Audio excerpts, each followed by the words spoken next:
Welcome to the True Crime Never Sleeps podcast. I'm your host, Larry Elise, and on today's episode, we begin our new series, Breakout Kings, looking into some of the most infamous prison breakouts in history.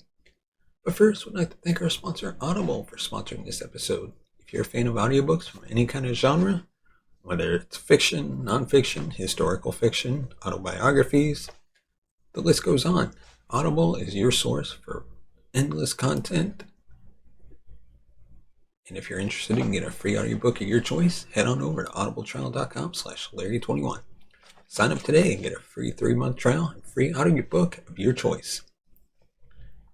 And now let's dive right into today's episode. The Texas 7 were a group of prisoners who escaped from the John B. Connally Unit near Kenedy, Texas on December 13th, 2000. 6 of the 7 were apprehended over a month later between January 21st to 23rd, 2001, as a direct result of the television show America's Most Wanted. The 7th committed suicide before he could be arrested. The 6 surviving members were all convicted and sentenced to death for the murder of Irving, Texas police officer Aubrey Wright Hawkins, who was shot and killed when responding to a robbery perpetrated by the Texas 7. 4 of the 6 have since been executed. So let's dive into the escape, shall we? On December 13th, 2000, the 7 carried out an elaborate scheme and escaped from the John B. Connally Unit, a maximum security state prison near the South Texas city of Kenedy. At the time of the breakout, the reported ringleader of the Texas 7, 30-year-old George Rivas, was serving 18 consecutive 15-to-life sentences.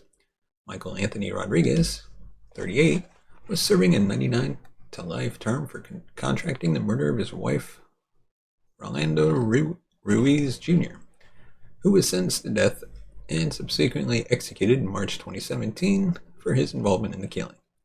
While Larry James Harper, 37, Joseph Garcia, 29, and Patrick Henry Murphy Jr., 39, were all serving 50-year sentences.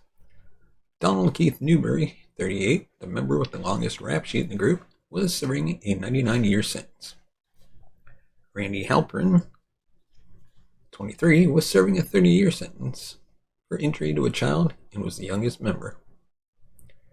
Using several well-planned ploys, the 7 convicts overpowered and restrained 9 civilian maintenance supervisors, including their boss, 4 correctional officers, and 3 uninvolved inmates at approximately 11:20. The escape occurred during lunch and at count time, the slowest period of the prison day, when there was less surveillance of certain locations, such as the maintenance area. Most of these plans involved one of the offenders calling someone over, while another hit the unsuspecting person on the head from behind. Once each victim was knocked unconscious, the offenders removed some of his clothing, tied him up, gagged him, and placed him in an electrical room behind a locked door full of electronics, including warning alarms. The attackers stole clothing, credit cards, and identification from their victims. The group impersonated prison officers on the phone and created false stories to ward off suspicion from authorities. After this first phase, 3 of the group made their way to the back gate of the prison, some disguised in stolen civilian clothing. They pretended to be there to install video monitors. 1 guard at the gatehouse was subdued, and the trio raided the guard tower and stole numerous weapons. Meanwhile, the 4 offenders who stayed behind called the prison tower guards to distract them. They then stole a prison maintenance pickup truck, which they drove to the back gate of the prison, picked up their cohorts, and drove away from the prison. Michael Rodriguez's father had provided the men a getaway car. For this act, he was convicted of a crime himself. A crime library article about the 7 compared the breakout to the June 1962 Alcatraz escape that occurred decades earlier. The white prison truck was found in the Walmart parking lot in Kenedy, Texas. The Texas 7 first entered San Antonio right after breaking out of the complex. Realizing that they were running out of funds, they robbed a Radio Shack in Pearland, Texas, in Greater Houston the following day. On December 19th, 4 of the members checked into an Econo Lodge motel in Farmers Branch, Texas, in the Dallas-Fort Worth area under assumed names. They decided to rob an Oshman Sporting Goods in nearby Irving. On December 24th, 2000, They entered the store, bound and gagged all the staff, and stole at least 40 guns and sets of ammunition, including 70,000 from the store's safe. An ex-employee in her car outside the store noticed the commotion and called the police. Irving police officer Aubrey Hawkins responded to the call, and upon arriving at the scene, was almost immediately ambushed, being shot 11 times and run over by the escaped convicts as they fled the scene. Hawkins died at Parkland Memorial Hospital in Dallas shortly after his arrival. Hawkins had been an officer with the Irving Police Department since October 4th, 1995, and was married and had a son. After Hawkins' murder, a $100,000 reward was offered to whoever could snare the group of criminals. The reward climbed to $500,000 before the 6 surviving members of the group were eventually apprehended. Following an episode of the television show America's Most Wanted that first aired on January 20th, 2001, multiple people phoned in possible sightings of the suspects at the Coachlight Motel and RV Park in Woodland Park, Colorado. They had apparently tried to pass themselves off as missionaries playing loud Christian music with an earshot of their neighbors. The El Paso County Sheriff's Office, Colorado, and Teller County Deputy SWAT team found Garcia, Rodriguez, and Rivas in a Jeep Cherokee in the RV park, before following them to a nearby gas station where they were quickly arrested, and later found Halpern and Harper in an RV. Halpern surrendered peacefully, but Harper was found dead after a standoff, having shot himself in the chest with a pistol. The surviving 4 were taken into federal custody.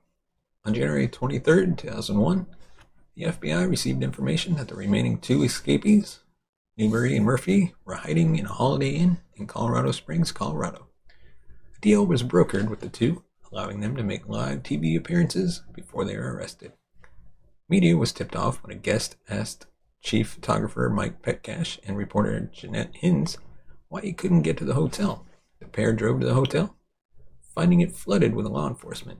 In the early hours of January 24th, a local KKTV TV anchorman was taken into the hotel where he interviewed the 2 by telephone while on camera. Newberry and Murphy harshly denounced the criminal justice system in Texas, saying, quote, "The system is as corrupt as we are." In 2008, authorities indicted Patsy Gomez and Raul Rodriguez, the parents of Michael Rodriguez, for conspiring to help the Texas 7. George Rivas, the ringleader, was the first to be brought to trial. He was convicted and sentenced to death. Subsequently, the other 5 were brought to trial, convicted, and sentenced to death. Rodriguez announced that he wished to forgo further appeals beyond the mandatory death penalty appeal in the Texas Court of Criminal Appeals.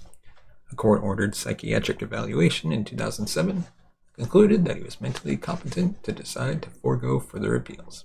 20 months later, he became the first of the 6 surviving members to be executed on August 14, 2008. Next up was George Rivas, 4 years later, executed on February 29, 2012. And Donald Newberry was executed by lethal injection on February 4, 2015. Joseph Garcia was then executed by lethal injection on December 4, 2018. The remaining 2 members are incarcerated on death row at the Connally Unit of the Texas Department of Criminal Justice, located in West Livingston. Neither currently has an execution date. Murphy was scheduled for execution twice. First, on March 28, 2019, the U.S. Supreme Court granted him a last-minute reprieve on the basis that TDCJ's denial of his request to have a Buddhist priest in the execution room with him violated the Establishment Clause and the Free Exercise Clause of the U.S. Constitution. Murphy was then given a second execution date, November 13, 2019. However, his execution was stayed by the U.S. District Court for the Southern District of Texas to decide whether his religious discrimination lawsuit had merit.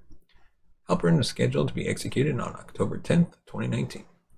However, his execution was stayed by the Texas Court of Criminal Appeals due to concerns of racial and religious discrimination from his trial judge. Halpern is Jewish. Trial Judge Vickers Cunningham allegedly referred to Halpern as a, quote, fucking Jew, and said Jews need to be shut down because they controlled all the money. The bodies of Harper, Rodriguez, Newberry, and Garcia are buried at Captain Joe Bird Cemetery. Hawkins' mother, Jane, died of leukemia in 2007. And that is all we have for this episode of Breakout Kings. Join us next week as we dive into another prison break, escape, and manhunt.